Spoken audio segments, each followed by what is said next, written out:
Korea Selatan dalam kurung Korsel berpotensi menjadi negara pertama yang hilang dari permukaan bumi.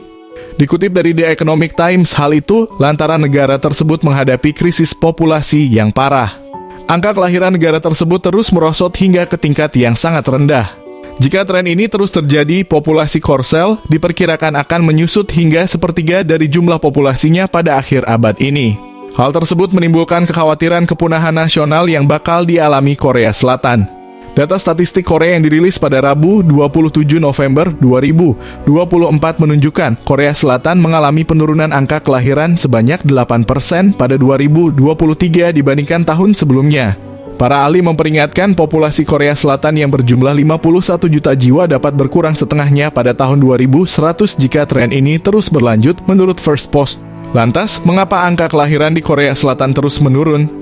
Angka kelahiran nasional di Korea Selatan menyentuh rekor terendah 0,72 anak per wanita pada 2023. Dan diperkirakan tren penurunan itu akan kembali terjadi di tahun ini, yakni sebesar 0,6 anak per wanita. Krisis demografi ini terjadi karena beberapa faktor. Salah satu penyebab utamanya adalah frustrasi di antara pasangan atas meningkatnya biaya hidup dan menurunnya kualitas hidup. Survei yang dilakukan Dewan Nasional Perempuan Korea dan dirilis oleh The Korean Times pada 2024 menunjukkan, lebih dari 7 dari 10 penduduk Seoul menganggap bahwa melahirkan adalah beban yang memberatkan bagi wanita. Tren ini menunjukkan bahwa penduduk Korea Selatan semakin menjauhi pernikahan dan menjadi orang tua. Dari 1.000 responden yang berusia 20-49 tahun, sebanyak 75,8% mengatakan bahwa melahirkan adalah tugas berat bagi perempuan. Orang yang paling muda cenderung memandang peran orang tua secara negatif, dengan lebih dari 84% dari mereka berusia 20-an tahun. Angka itu lebih tinggi jika dibandingkan dengan responden yang berusia 30-an yakni 80,1% dan mereka yang berusia 40-an tahun sebanyak 65,2%. Adapun 8,3% responden menyatakan bahwa memiliki anak adalah hal yang membahagiakan. Saat ditanya hal paling mengkhawatirkan dari melahirkan, 68,4% responden beranggapan bahwa melahirkan dan mendidik anak adalah aktivitas yang melelahkan dan menyulitkan fisik mereka. Selain itu, melahirkan juga membuat karier wanita menjadi terjeda.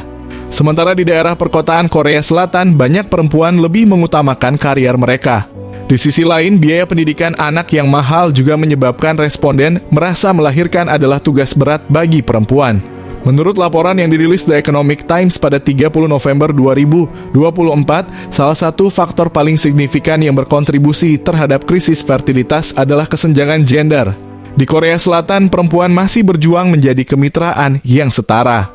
Iklim politik negara tersebut telah melihat peningkatan sentimen anti-feminis, khususnya di kalangan laki-laki yang lebih muda. Presiden Korea Selatan Yoon Suk Yeol yang memenangkan pemilihan 2022 menyerukan penghapusan kuota gender dan menyatakan bahwa feminisme adalah akar penyebab memburuknya hubungan antara laki-laki dan perempuan. Hal tersebut kemudian memicu pertempuran politik dan budaya yang sengit dengan presiden yang menuai kritik dari para aktivis hak-hak perempuan yang semakin memecah belah masyarakat.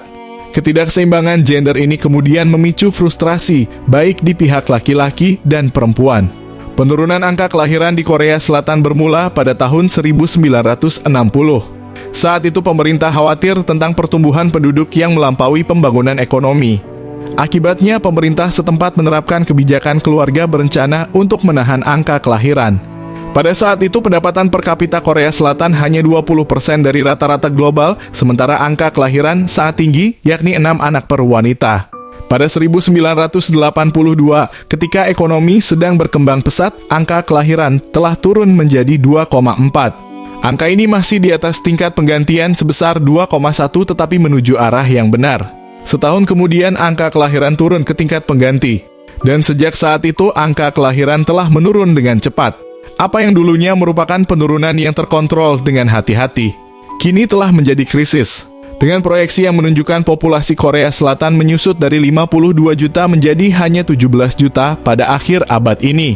Dalam skenario terburuk, sejumlah perkiraan memprediksi negara tersebut bisa kehilangan hingga 70% penduduknya dan hanya menyisakan 14 juta orang. Situasi ini dapat mengganggu stabilitas ekonomi dan menimbulkan tantangan sosial yang belum pernah terjadi sebelumnya. Pemerintah Korea Selatan telah mengupayakan sejumlah program untuk meningkatkan angka kelahiran. Misalnya dengan merekrut pekerja asing untuk mengasuh anak, memberikan keringanan pajak, dan mengusulkan agar pria yang memiliki 3 anak atau lebih pada usia 30 tahun dibebaskan dari wajib militer. Akan tetapi sejauh ini upaya-upaya ini belum memberikan dampak yang berarti.